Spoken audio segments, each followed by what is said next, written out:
Hi, Padma. Hi. Thanks for helping my project. Oh, my pleasure. Can you say a little bit about yourself? Oh, anything? Sure. Okay. I am a physician. I'm a practicing infectious disease specialist in private practice. I live in Houston, and I have two college-going kids. And what else do you want to know? You also like Costa Rica. Oh my gosh. Yes, my dreams are to travel. I don't know when that's going to come into fruition, but I enjoy doing that. I enjoy hiking and my little dog. Yeah. He's very nice. The Thank dog. you. Thank you. He might make an appearance. Well, did you know that NASA is planning to send astronauts back to the moon for the first time since 1972? Yes. And how did you find out? The news. The news? Yes. Or maybe from you.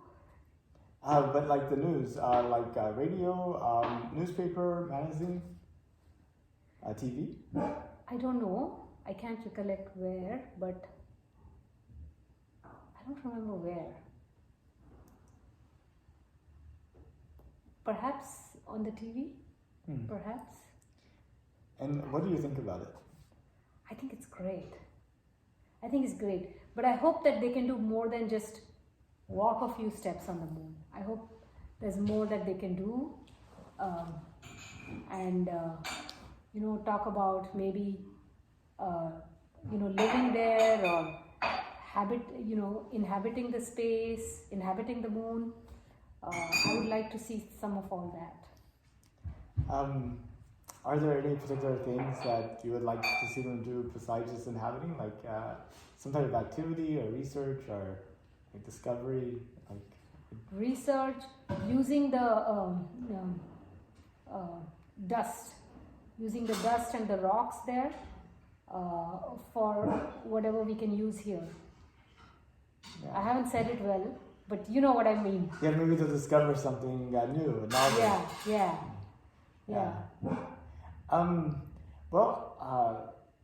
Some people think that maybe spending all this money on the moon, we have so much trouble here on the Earth. Maybe that's not a good decision. I was just wondering how you think about that. On one sense, I agree with that, but I think we can use our research and stuff from the moon to better life here. In that context, I think this is a good idea, even though it's a very expensive proposition. Maybe we'll discover something fundamental, like equivalent to electromagnetism. Without that, we wouldn't have cell phones, GPS, TV, MRI. Yes, exactly. Yeah. So I feel like in the bigger context, I think it's still a good idea. Even though there's some truth or validity to what they're saying, that there's so many problems, why do you want to go there? But I think that, I hope it doesn't become, a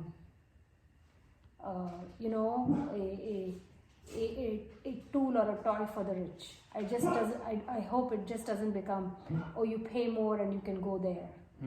What they did with Blue Origin and all those flights. Yeah, what do you think about Blue Origin? Well, it's another toy for the rich. Toy for the rich. Yeah. That and Virgin Galactic. And I don't see the purpose of that yet. But there are lots of other toys for rich, like big yachts with their own little submarines and huge houses and I don't know, fast cars, and not just one, but maybe like a whole library of them, as many as. Is there something fundamentally different about this toy versus those other toys? Yeah, this is a whole different level in terms of the pricing. But in other ways, it's the same thing. It's the same kind of excess. So I think some people would say it's fine in a capitalistic world, but I mean, there are limits, I think. And that's my personal opinion. That's what we're after here. Have you heard of Inspiration 4? No.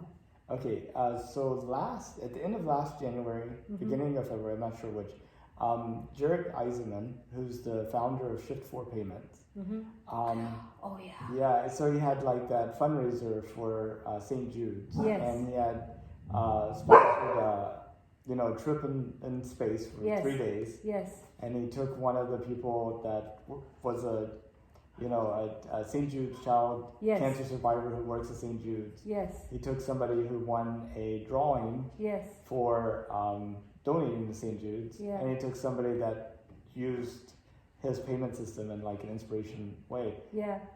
Do you feel any different about like that trip versus the Virgin Galactic and Blue Origin? So while the trip was similar, the purpose was different. So I think I would look more kindly to this than some of those purely luxurious touristic trips. Now, one thing you gotta say though is that Blue Origin was 15 minutes from takeoff to landing. This was actually 72 hours in space. Really? Yeah. Oh, see, there's a difference there. So, yeah, no, I would look far more kindly to this because the intentions were so much more honorable. And the experience of 72 hours in space is so different from 15 minutes. Seriously, just 15 minutes? From takeoff to landing, yeah. Oh, that's pathetic. That makes it even more pathetic. But there are suckers who want to pay all that money and go for 15 minutes. But I paid to be in an airplane to float like an astronaut for 30 seconds at a time. Yeah, you. and my 2 kids too. You want to be in here? No? Okay. it's the dog. So whenever you think about the future of humanity, like 100 years, 200 years, 300 years from now, what do you see? Not sure. I mean, if somebody doesn't destroy all of us, then I see a lot more use of computers, perhaps with the chip in the brain, perhaps with autonomous cars, more of the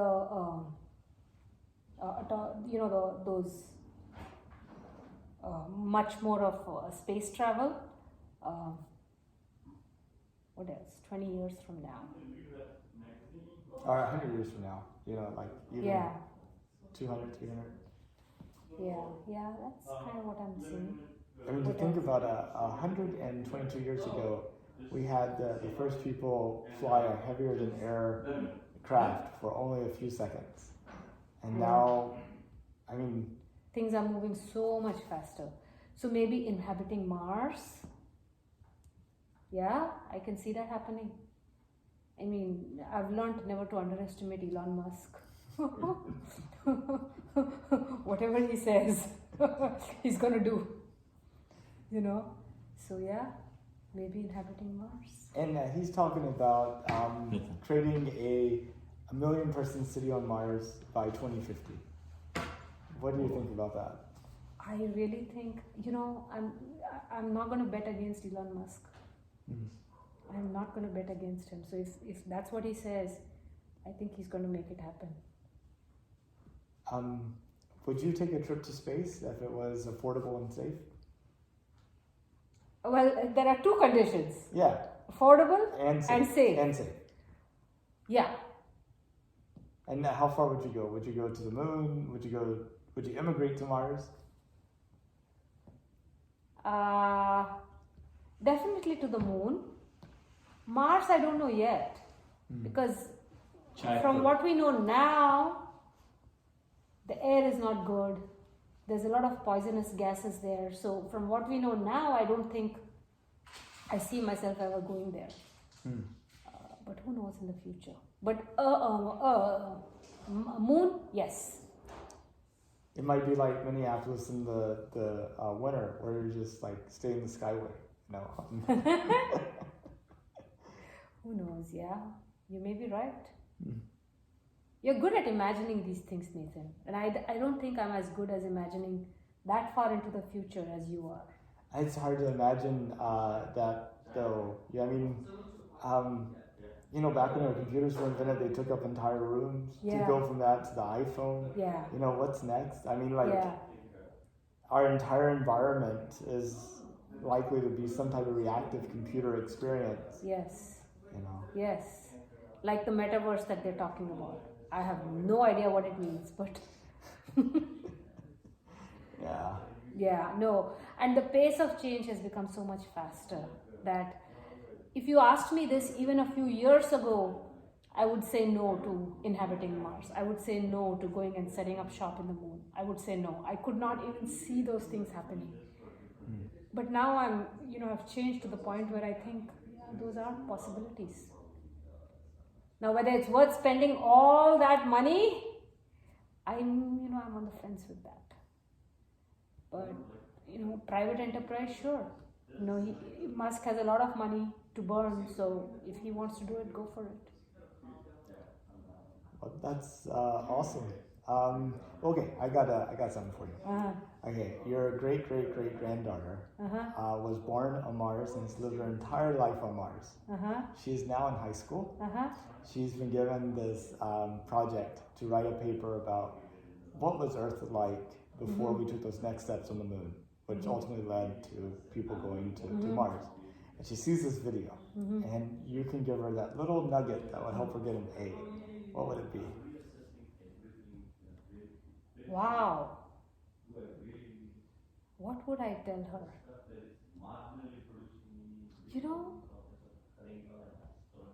About life on Earth, right? Yeah, what times how it was before during this time whenever both the skeptic and the optimist can kind of say, argue their points. It's like air travel, back in 1900. Yeah. People were like,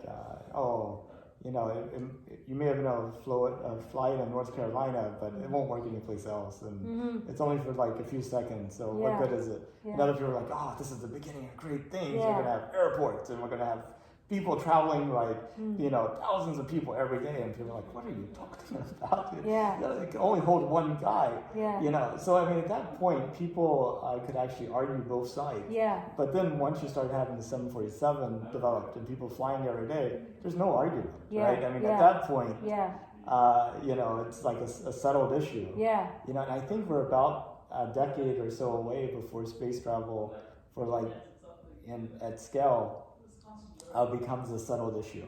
And so now it's kind of like that point where there's some uncertainty about it. So, yes, I agree, but less so than it was a few years ago.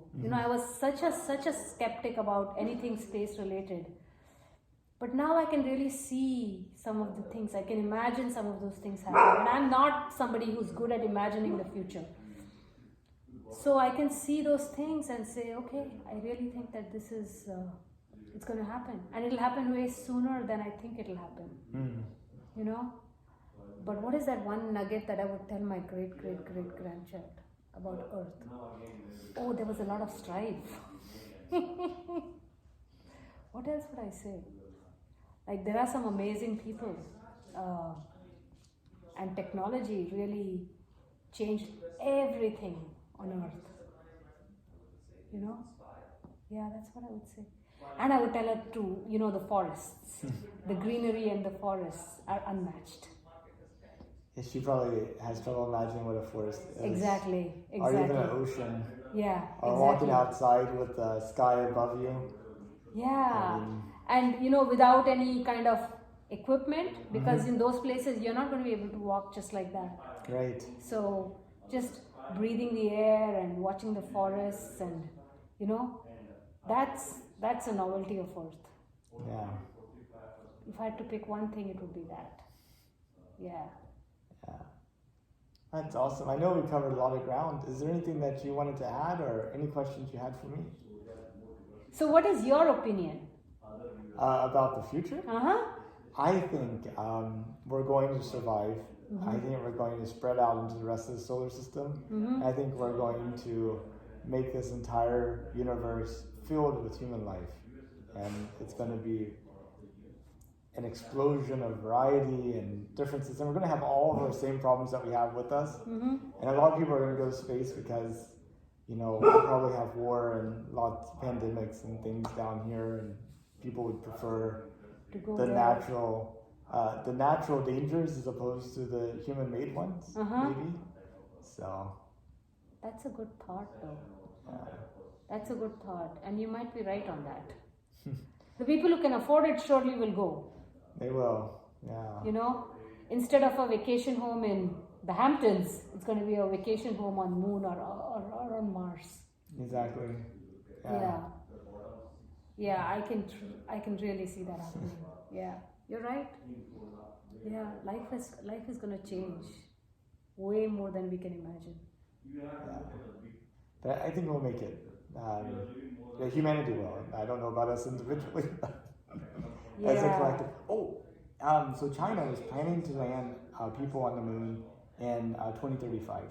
Yes. They've recently come out and said that they think they could do it 8 years quicker, making it 2027. The NASA program was originally looking at 2024, now officially 2025. Some people are speculating more like 2026, 2027, 2028. So there's this chance that China can do it before the US. Yes. What do you think about that? Is that important? Does it matter?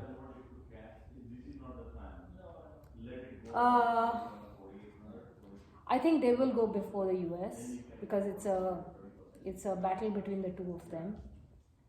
China will. Does it matter if they go earlier? To me, it doesn't. I don't think it matters.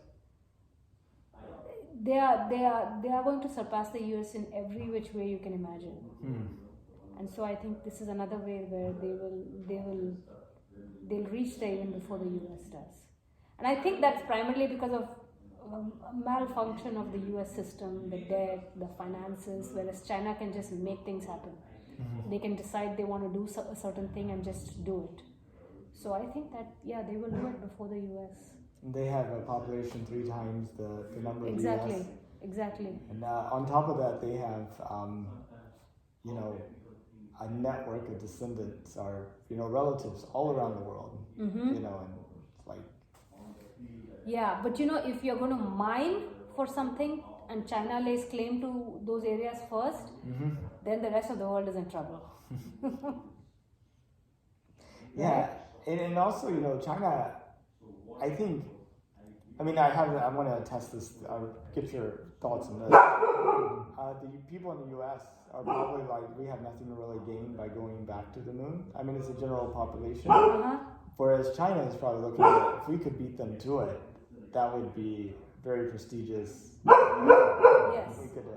We could actually do things and prevent other people from doing things. Oh yeah. Yeah, that's exactly what they're thinking. And they'll achieve it. Because, they're what is that? Belt and Silk Road? You see what they managed to do? Oh no, my God. I haven't. Tell me. So they have, built this road going all through the Middle East and going to Asia and, and every place they say they want to do trade. But what they're doing is they are making these nations indebted to them in some way or the other. And so it's almost like it's not a mutually beneficial relationship, it's a China beneficial relationship. But they've done a great job, like Sri Lanka, all those ports. Well, China owns them. So they're facilitating their trading by going to all these ports and going to all these places. Or in Africa, they are getting all their mining, their metals. Right. And they're getting that because they went and laid claim to those places and provided labor and built roads and things like that. But it's so hard now for the rest of the world. So China is going to probably do that with space and Moon and Mars too. Yeah. I really do think so. And it's easier for them to do it because they can just say, I want to put in this much money and just do it. Whereas in the US, everything has to be financed. And it's that much harder. So if somebody like Elon Musk or or Bezos want to do it, they have the firepower to do it. But for NASA, it's going to be much more difficult. I don't know if I'm right or wrong. Well, I mean, the NASA budget has always been something difficult to increase. So. And then even with NASA spending lots of money, I think like the contracting companies don't quite have the same incentives as maybe they have in China in terms of performance. Exactly. So time will tell. Time will tell. You'll have a better sense once you get to working at NASA. Maybe. I mean, I'm just I'm playing this minor part, but it will be exciting to get an inside view of things. Yeah. Even if it is, I mean, I think it'd be interesting. I can't wait to see. Yeah, it's a new journey, so it'll be fun. Absolutely. Well, thank you so much. Thank you.